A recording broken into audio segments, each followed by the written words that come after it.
Hi மக்களே, welcome back to our channel. இன்றைக்கி நம்ம சேனலில் ஒரு ஈவினிங் நம்ம எங்கே இருக்கோம் அப்படின்னா, வயலில் வந்து ஒரு மரத்தில் பப்பாளி பழம்லாம் நிறைய இருந்துச்சு. ஸோ அதை வந்து பறிச்சுட்டு போகலாம் அப்படின்னு சொல்கிறதுக்காக வந்திருக்கோம்.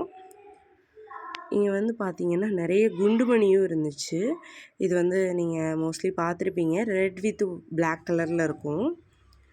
இது வந்து நாங்கள் சின்ன பிள்ளையாக இருக்கும் போதெல்லாம் ஏதாவது மண்ணில் சிலை செஞ்சோன்னா அதில் கண் வைக்கிறதுக்காக நாங்கள் வந்து யூஸ் பண்ணுவோம். இப்போயுமே இதுக்கு வந்து நிறைய யூஸஸ் இருக்குது. அடிக்கடி யூடியூப்லலாம் வரும், நான் பார்த்துருக்கேன். இது நம்ம வயலில் வந்து அதிகமாகவே கிடைக்கும். அங்கனக்கங்கனே நம்ம தேடாத இடத்துல அது அதிகமாக இருக்கும். ஃபஸ்ட்டு மரத்தில் நமக்கு கொஞ்சம் பப்பாளி பழம் பறிச்சாச்சு. ஸோ நெக்ஸ்ட் மரத்துலேயும் 1, 2 இருந்துச்சு, அதையும் பறிச்சாச்சு. இந்த மரத்தில் பார்த்திங்கன்னா ரொம்ப குட்டியாக ஒரு பப்பாளி இருந்துச்சு, அதுவும் பழுத்தே இருந்துச்சு. மொத்தமே அது கைக்குள்ளே இருக்கிற அளவுக்கு தான் இருந்துச்சு. ஸோ இதை நம்ம கொண்டு போய் வெட்டி பார்க்கணும் அப்படின்ட்டு நான் ஆர்வமாக எடுத்துகிட்டு வந்தேன். நல்ல வெயில், நம்மளோட வண்டி வந்து மேலே இருக்குது. நம்ம வயலுக்குள்ளேருந்து தாண்டி வந்தாச்சு. கொஞ்சம் வந்து அரைக்காயாக தான் இருந்துச்சு, ஒரு சிலது தான் பழுத்து இருந்துச்சு. இங்கே வந்து வாழை இலை வந்து அறுத்து வச்சுருக்காங்க. இது வந்து நம்மளோட வயல் தான்.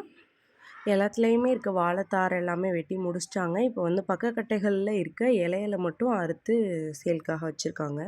வீட்டுக்கு வந்து இதை க்ளீன் பண்ணி ஃபஸ்ட்டு இந்த குட்டி பழத்தை வெட்டிடலாம் அப்படின்னு சொல்லிட்டு வச்சாச்சு. ஒரு கையில் வீடியோ எடுத்துகிட்டே ஒரு கையில் வெட்ட முடியல. சரி, அப்புறம் ஒரு கையில் கொஞ்சம் அட்ஜஸ்ட் பண்ணி வெட்டிட்டு பார்த்தேன். அது பழுத்தும் இருக்குது, அதுக்குள்ளே ஒரு 4 விதையும் இருக்குது. ஆக்சுவலாக டேஸ்ட் கொஞ்சம் கம்மியாக தான் இருந்துச்சு.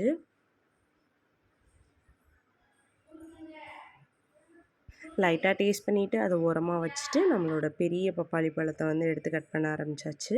அது வந்து மேலேயே பழுத்தே இருந்துச்சு. ஸோ கொஞ்சம் டேஸ்ட்டு நல்லாவே இருக்கும்.